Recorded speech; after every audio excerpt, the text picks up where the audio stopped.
you were opening up about being diagnosed with borderline personality disorder and anxiety. And I know for the past few years, you mentioned feeling in a stronger place of wellness. So we'd love it if you could talk a bit about how you got to that place of wellness and what some of the tools that you use to maintain that wellness. For sure. Thanks. It was a bit of a journey to get to where I am today, but I think the number one thing that helped was I was in CAMH for a little bit and I went to this DPT, which is dialectal behavior therapy. And it was a few months long and just kind of having that like group therapy with other people going through the same thing as me was really helpful. They also paired me up with a therapist pretty much right away. They gave me a list of all these different options, different locations in the city, and different pricings so I could choose one that I could afford. And yeah, I've been with her for 4 years now, and that's how I kind of keep my wellness therapy and a lot of self care. Thank you so much for sharing and being so open with us. We really do appreciate it. And a lot about what we talked about in our phone call when we had the lovely pleasure to talk to you before this and hear a lot more in depth. You talked a lot about how music connects to your wellness. Can you touch upon that a little bit more for the group? Music's always been important to me, but especially when I go through a lot of anxiety or even when I'm having mood changes and I just don't know how to deal with my feelings, I kind of just like to write music to, even if I can't write music, to play music to some degree, whether it's covers. And right now I busk a lot, which has helped me connect with other people when I feel really alone, especially during this pandemic. So yeah, music's always been an important part of probably my therapy, to be honest. We're so grateful to have your music, especially I think during these COVID times where it's harder to see each other. The arts are such a powerful way to be able to connect with other people and like really get us through these times and like give us a bit of an uplifting feeling. This song is kind of exciting because I did this in the beginning of quarantine, kind of when I didn't really know what else to do but write music. And I wrote this song and put out a little homemade music video, and CBC saw it. So now the song is played on all radio stations across Canada. So on CBC, sorry. But yeah, so this is Set Me Free.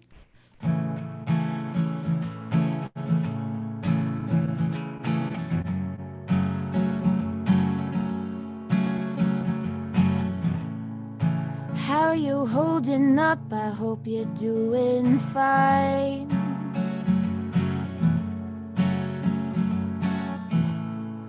Last time I saw you, still burns the back of my mind. It's hard to believe just how time flies.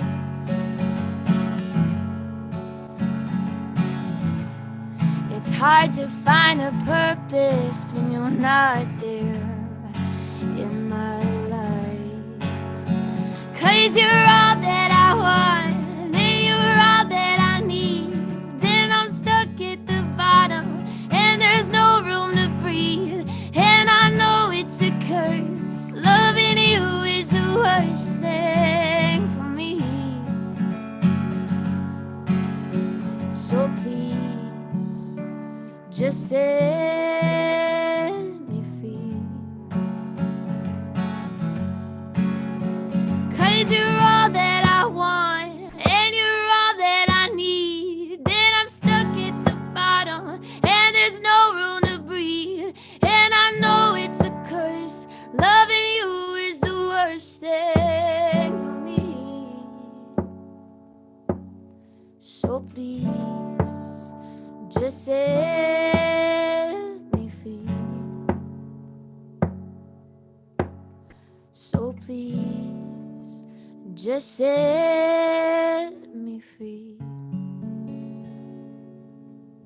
Thank you, Holly. I feel like I'm at like an in-person live concert right now. Like your voice is just so beautiful and powerful, and it just like shines right through the virtual space. We were talking a lot about community, and especially now, community is so important. Can be a little bit harder with everything going on with COVID, but You're kind of talking about finding your sense of community, particularly after moving to a larger city. So I was wondering if you could talk a little bit about in what spaces did you really find that strong community? Yeah, community for me, I find in two different spaces, specifically here in Toronto. In the music community and the arts, I find that they're like the open mic scene was its own little family. And meeting those people that, had the same interests as me was definitely huge, especially from the small town, which was a little more closed-minded. And then also in the queer community, that was also a great place because I'm bisexual and I found a lot of friends who made me feel like I belonged. That's a really exciting thing, like being able to kind of move from the space in which you grew up, and then like that can be quite scary moving away from what's familiar, but then being able to find that strong community is such a nice feeling. I was wondering if you could go into a little bit about how finding that stronger community in the LGBTQ plus community specifically, like really kind of played into your mental health and like how that kind of contributed to your wellness journey. Going to events, like there's this group called the Queer Collective. I found them online, and honestly, like it's led by these two women who are amazing, and they helped me find a platform too for my music and kind of connect with other queer people. Like online, there's such an amazing group of people on Facebook groups, even on TikTok, which I just started using. I found that there's a lot of queer women that on Halloween, I had like a costume Zoom call with a bunch of them, and it was so fun. So, yeah. If you were talking to somebody from that community who was struggling to find the sense of community that you were very fortunate to find, what would you tell them? That I was in the same position as you not too long ago. And it does seem scary at first, and like you have no idea how to find those people, but they are there. And honestly, I think right now, with what the world is like, the internet is the best place to find them. So if you, like I said, Queer Collective's a great place to start. They have an Instagram and they have a bunch of resources on there of other groups, whether you're trans, non-binary. There's so many different resources. I wish I could list them all myself, but they know better than I do. I was wondering if you could kind of take us through the effect that growing up in this kind of smaller town of Exeter had, and in terms of your mental health journey. Being in a smaller town when you're like an artistic queer person is really interesting because you don't see a lot of people that are very open, even if they are queer or are mentally ill. Like it's not something you talk about. And so it was harder for me to find resources and, therapy and all the things that I needed. It's just hours away to like go to get diagnosed, and everything just kind of felt like I was very alone, I guess, was the main struggle. Yeah, and it's unfortunate to hear about, and that's why we do the work we do, is so that we can improve resources in all towns, hopefully. What will you be performing for us now? So this is kind of fitting that we were talking about the Queer Collective and everything. This is the first song I ever wrote about liking a girl, and it's called Yellow Dress. It's also on my EP, so if you want to check it out with more percussion and stuff, it's on all the platforms. Hey you, come help me clear this scattered mind. Thinking love is what we'd find, but it was never found. No way, no how. Hey you, and take me far, far away. Neverland is where we'll go, never losing hope, and no need to cope.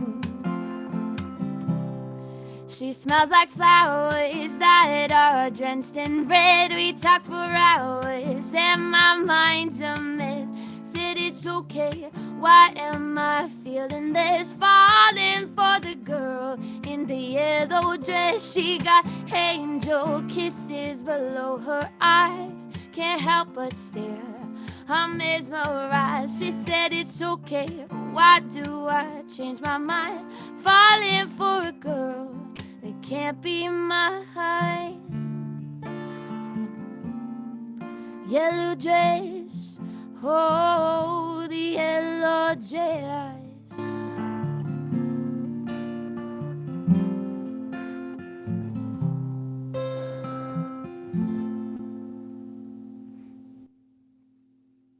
Thank you so much, everybody. I did mention in the chat a couple times, I'm hoping people have some questions for Holly. A question from Samara.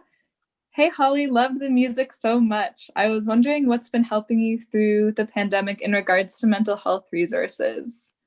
It's a very good question. I've been still taking therapy with my counselor, probably every 2 weeks now. And I also do a lot of yoga, which I know isn't exactly, I guess it is its own little therapy in a way. And just trying to make sure that I go for a walk because sometimes being in the same space for a long time can really bring the mood down. And yeah, connecting with friends, like phone calls and FaceTime and stuff. Even if I'm doing like a mundane task like washing the dishes, having my friend like on the screen while I'm doing it. It's great to like keep the spirits up. Hello, Holly. So your music is absolutely wonderful. Like, thanks so much. What's your take on delivering lessons virtually? How does that feel differently than from giving in-person lessons? And are you still giving like lessons right now? Because I studied music in school. I like to be a music teacher very much. So that's something that might help. So before the pandemic, I was teaching classrooms in like Toronto elementary schools, and I would have anywhere from like 40 to 50 kids, which was a lot. And then now that we're like all virtual online, I just do it one-on-one, and it's a huge difference. But I think for some kids it's better, right? Because they have the focus one-on-one, and some kids do better with technology than in person. So I've noticed an improvement with some of them. Hi, Holly. Your music is beautiful. What advice would you give to someone that is afraid of speaking out about mental illness because of the stigma? I guess because I've always been a performer, I've always kind of been like on the stage in front and put myself in that vulnerable position. But I think personally, like start small. Don't like, come out on Facebook and post a bunch. Talk to like your friends first, people that you trust.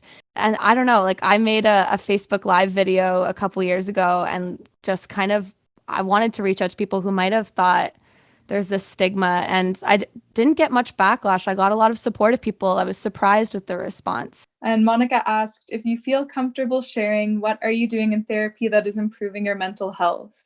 All right. Well, at the beginning of my therapy, when I was most like struggling a lot with like BPD personally, there's a lot of different tactics, especially with DPT, with like water therapy. So like if you're going through a panic attack or an anxious thing, you can just put cold water on your face or even your wrists or neck.